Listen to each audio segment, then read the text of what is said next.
Kinulong po ni nanay si Scarlett sa bodega. Ha? Anak?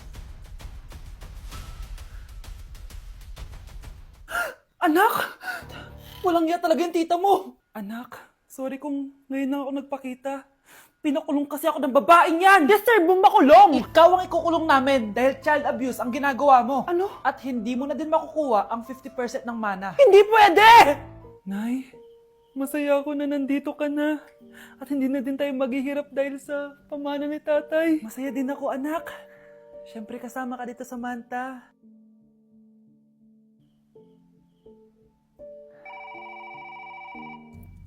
Ano ba? Bakit tawag ka na tawag, ha? Oo, wala silang kaalam-alam.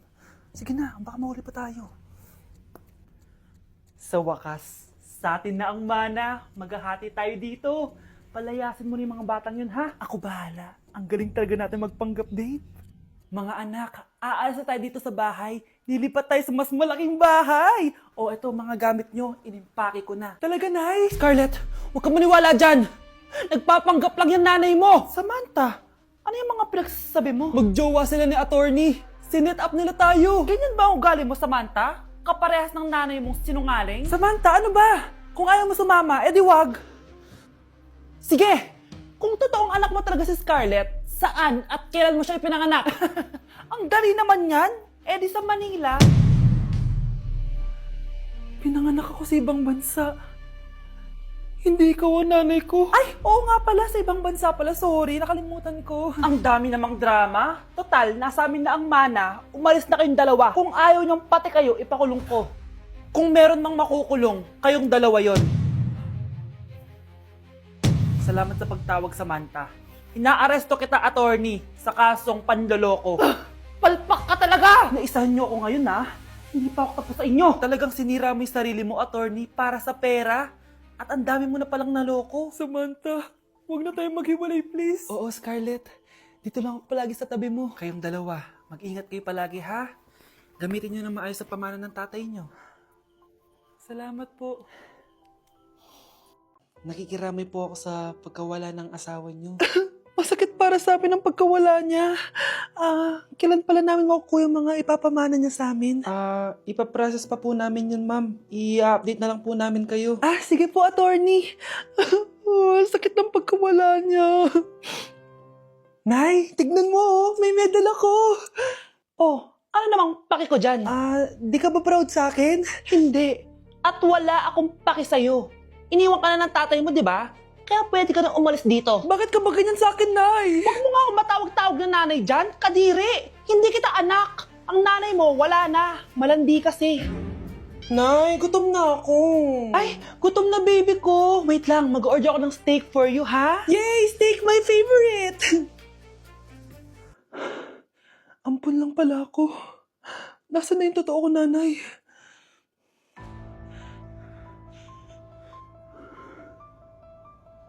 Tulog sila.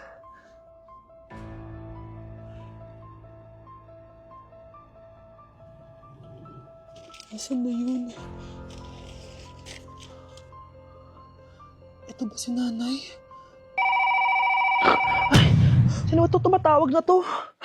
Muntik na yun. Attorney? Hello, ma'am. May update na po sa ipapamana ng namatay niyo pong asawa. Sige. Punta ka dito sa bahay. Sa wakas, ito na yung araw na pinakahihintay ko. Hoy, ikaw! Pag dumating dito si attorney, magtago ka. Hindi niya pwedeng malaman na may isa pang anak ang asawa ko. Sige po. Ma'am, nakuha na po namin yung last will and testament ng asawa niyo. Ang nakasulat po dito ay, ang 50% ng kayamanan niya ay mapupunta po sa inyo. Ha?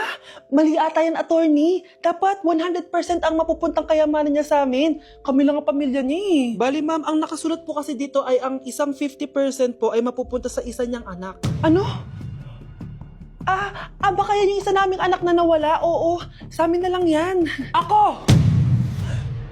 Ako ang isa pang anak ni Ramon. Anak! Umagang-umaga, cellphone agad hawak mo? Tingnan mo ito napanood ko. Huwag mag-cellphone agad pagkagising mo sa umaga kasi pinapataas mo lang ang stress levels mo. Ano ba naman yun, Nay? Oh, doktor na may sabi ha. Tigilan mo na yan. Maniniwala pala tayo sa doktor. Sige. Grabe, ang init. Paniligo na nga ako. Nay, may napanood ako, oh. Kung may nagsabi sa'yo na dapat kang maligo araw-araw, isang malaking kasinungalingan yan. Oh, sabi ng doktor, Nay, bawal daw maligo araw-araw. Ba't ka naliligo? Oh, sige, di na ako maliligo. Kung akala mong healthy ang mga prutas, pakinggan mo tong sasabihin ko. Oh, Nay, nagsalita na yung doktor, ha? Huwag ka na kumagat dyan. Pati ba naman prutas? Ay, magmamatcha na lang ako. Kung akala mong healthy ang mga matcha, pakinggan mo tong sasabihin ko. Hala, sabi ng doktor, hindi daw healthy yung matcha, Nay. Huwag mo na inumin yan, ha? Pati matcha bawal. Sinisira mo ang utak mo sa paggamit ng mga betchin. Oh, Nay, sabi ng doktor, sinisira mo daw utak mo. Huwag ka na maglagay niyan. Tama na! Oo na, lahat ng ginagawa ko masama sa akin. O sige, Nay, titigil na ako. Basta mag-cellphone na ako, ha. Sige na, mag-cellphone ka na. Pero huwag ka magpupuyat, ha. Masama pa rin yon. Malaking kasinungalingan yung sinasabi nilang bawal ka magpuyat. Anong sabi mo, Nay? Sabi ng doktor, pwede naman eh. Bye! Wow! Anak, di ako makapaniwalang may pinapatayo na tayong bahay. Nay, deserve natin to. Ang tagal niyo din to pinaghirapan. Ah, ma'am, saan ko po ilalagay itong mga semento? Ah, doon na lang sa gilid, kuya. Ah, sige po, ma'am. Excited na ako matapos tong bahay natin, anak. Ah, saan dito? Hoy, huwag ka pupunta dyan! Grabe nangyari sa kanya. Naman siya. Ba't ang daming tao? Ah, engineer, anong meron? Ah, ma'am, yung isa sa mga trabahador namin, na kuryente tapos natabunan ng semento. Ayun, namatay. Ha? Paano nangyari yun? May nag-utos ata sa kanya na ilagay yung semento sa gilid. Eh, madami live wire dun eh. Ay. Ang problema, ma'am, kung tatanggalin pa namin yung katawan niya sa ilalim ng semento, baka hindi agad matapos tong bahay niyo. Hindi pwedeng hindi matapos agad tong bahay na to. Di bale, babayaran ko na lang yung pamilya nung namatay. Nay, sigurado ka ba? Sige po, ma'am. Sige na, ituloy niyo na yan. Congrats po, ma'am. Natapos din yung bahay niyo. Ang ganda, di ba? Wow, ang ganda. Maraming salamat, engineer. Una na po ako, ma'am. Anak, tara, pasok na tayo. Wow, ang ganda ng loob. Nay, hindi talaga ako mapakali na may bangkay dito sa ilalim ng bahay natin. Huwag kang okay, anak. Kasalanan niya naman kung bakit siya namatay eh. Ay, matutulog na lang ako sa bago kong bahay. Wow, ang ganda ng kwarto ko. Ano yun? Kasalanan mo kung bakit ako namatay. Nay! Kuya, sundan mo yan. Sige po, ma'am. Sinasabi ko na nga ba eh, may tinatago ka sa akin. Ayan, kuya. Huminto ka dito. Magloloko ka na nga lang sa matanda pa. Hoy, bayad mo! Humanda ka talaga sa akin.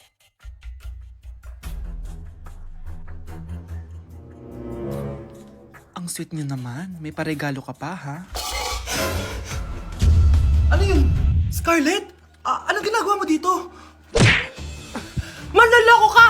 Pinagpalit mo ako dito sa matandang pangit na to? May paregalo ka pa, ha? Eh, sa akin nga, wala kang binibigyan na regalo, eh. Ah, Scarlett, magpapaliwanag ako. Manahimik ka! At ikaw naman, matandang pangit, sayong-sayo na tong boyfriend ko. Magsama kayong dalawa! Aba, walang respeto tong girlfriend mo, ah. Ano pinagsasabi mo, Scarlett? Eh, nanay ko to. Excuse mo lang yan. Eh, mukha nga nagtatago ka kanina eh. Nagtatago ako kasi isusurprise namin yung tatay ko. Ganito babae ba yung gusto mo, anak? Yung walang modo? Nay, pagpasensyahan niyo na siya. Tita, sorry po. Anong sorry? Matandang pangit ako, di ba? Lumayas ka dito, babae ka. Sorry na, tita. Ayaw mo lumayas, ha? Brownie! Good boy! Tumakbo ka na. Nay! Impostor? Bakit nandito ka, ha? Walang iya ka? Bakit mo ako ginagaya, ha? Baka nakakalimutan mo. Nanay mo ang sumira ng mukha ko. Ha? Wow!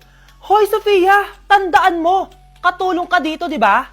Huwag kang paupa-upo lang dyan. Ma'am. Kakatapos ko lang po maglinis. Nagpapahinga lang po ako. Talaga sumasagot ka pa sa amo mo, ha? Nay! Ang dumi pa dito, oh! Hindi niya ginagawa na maayos yung trabaho niya. Walang iya ka? Madumi pa pala dito? At nakuha mo pang magpahinga dyan? Paano nangyari yun? Ma'am, nilinis ko na po yan. Maniwala po kayo. Oh, eto. Yung mukha ko! Ang sakit! Ayan, pati mukha mo, dudumi na. Umalis ka na dito! Tatanggalin na natin ha. Buti na lang talaga, mabilis kang gumaling. O ayan, kuhang-kuha yung mukha ng pinapagaya mo. Dok, kamukha ko nga siya. Pinag-ipunan ko talaga to. Nagtataka lang ako. Yung ibang tao, mga artista yung pinapagaya ang muka. Eh yung sa'yo parang normal na tao lang yung pinagaya mo. Dok, may kailangan lang akong gawin. Kung ano man yan, mag-ingat ka ha. Ano? Ikaw si Sofia? Napakawalang ya mo din no? Niloko mo pa kami! Mas walang ya kayo, mga hayop! Nay, baka gusto niyo ulit mabuhusan ng asido sa muka? Asido? Gusto mo ng round 2? O eto, round 2! Ah! Sige, ibuhos mo! Naka-live ako, Ipakita nyo kung sino talaga kayo! Ano? Alisin mo yan? Ano? Takot na kayo, no? Tignan ko na lang kung hindi kayo masisira sa mga tao. Hindi kami pwede masira.